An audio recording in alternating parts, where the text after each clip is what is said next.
There are paintings that are not just for looking at, but are portals between two worlds. A quiet, misty body of water where a lonely boat floats, slowly, as if carrying a soul to a faraway place.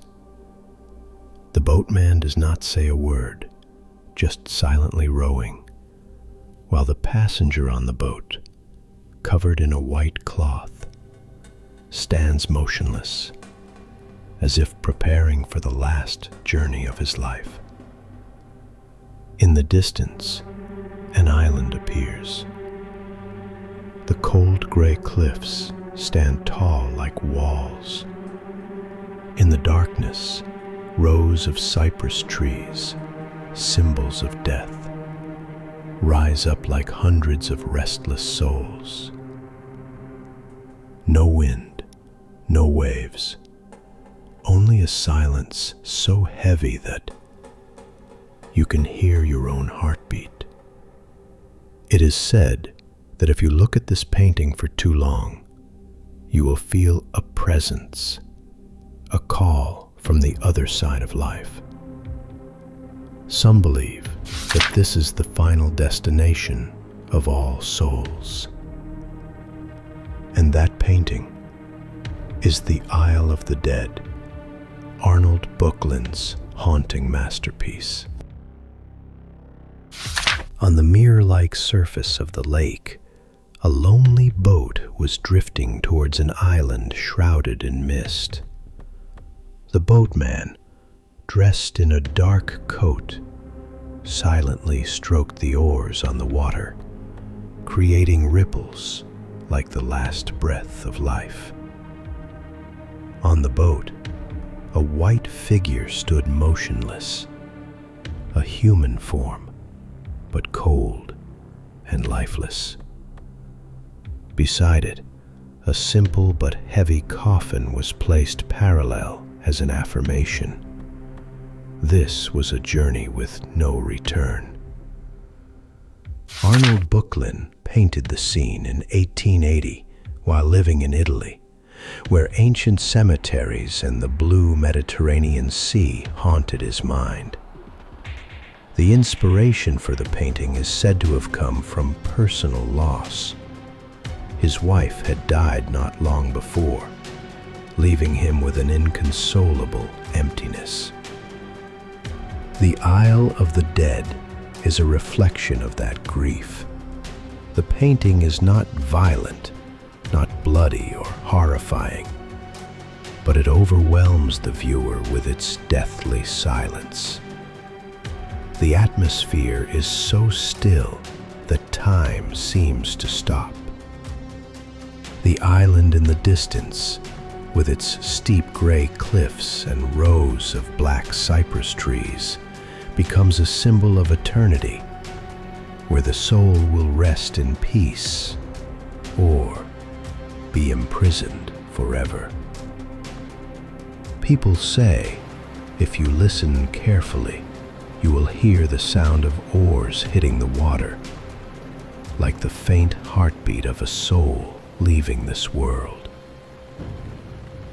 And perhaps Boeklin himself has sent in it a question that humans have never had an answer to. After death, where will we go? When Arnold Boeklin completed his first painting in 1880, he had no idea that it would haunt Europe. In just a few years, he painted 4 different versions of the Isle of the Dead, each with its own unique tone, as if the artist himself were conversing with death through each layer of paint.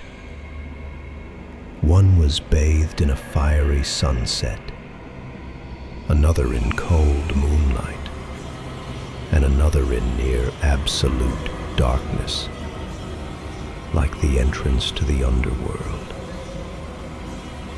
Critics have called it a music of silence, where every element symbolizes the blurred boundary between life and death. The small boat, an image of the soul. The island, a gateway to the afterlife. The cypress tree, a symbol of death and eternity. And the glimmer of light in the distance, a fragile ray of hope, or a final farewell. But what is even more chilling are the legends surrounding the painting. In Europe, it is rumored that anyone who hangs the Isle of the Dead in their home will encounter bad luck or sorrow, because the dark energy of the work seems to suck the life from it. Some German soldiers during World War I believed that if they just looked at the painting before going into battle, they would not return. And dictator Adolf Hitler, a man obsessed with death, considered it his favorite painting, even having a giant copy in his office in Berlin. The scary thing is, the painting seems to change with the light, as if the island is actually breathing. It is said that when the moonlight shines through, the dark shadow on the water surface looks like a hand rising up, wanting to pull someone into the abyss. But more than just a curse, the Isle of the Dead is also a profound philosophical work. Böcklin did not just paint about death. He painted about the journey of finding peace in the soul.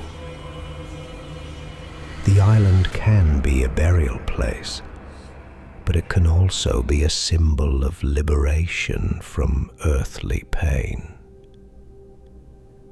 Another strange thing is, when you stand in front of the painting, your eyes are drawn to that little boat, as if you are being invited to board it, to go where no one has ever returned.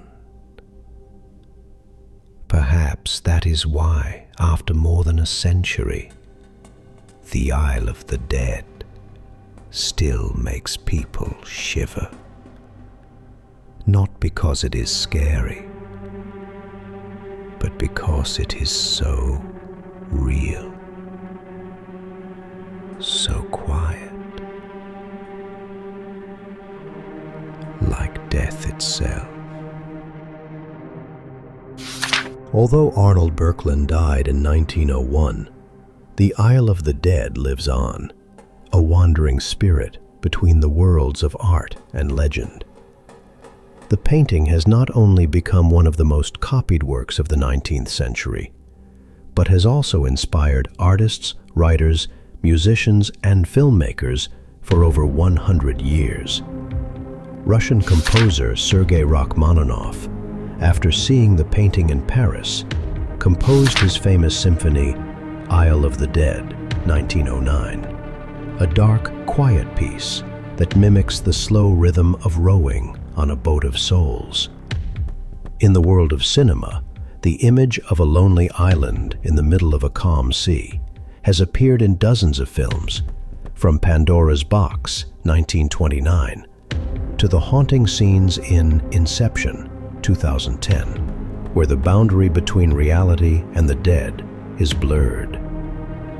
Scholars still debate whether the painting was Böcklin's farewell to his late wife, or a reflection on his own impending death. Shortly after completing the final version, his health began to decline, and he died, leaving the world with an unanswered question. Today, the Isle of the Dead is seen as a symbol of silence and the primal fear of death. It is not just a painting, it is a mirror that reflects the soul of the beholder. Everyone who faces it sees in it a part of themselves, fear, loss, or hope to rest in the most peaceful place of eternity, Because sometimes, death is not the end. It is just a journey to another island, quieter, where the wind also knows silence.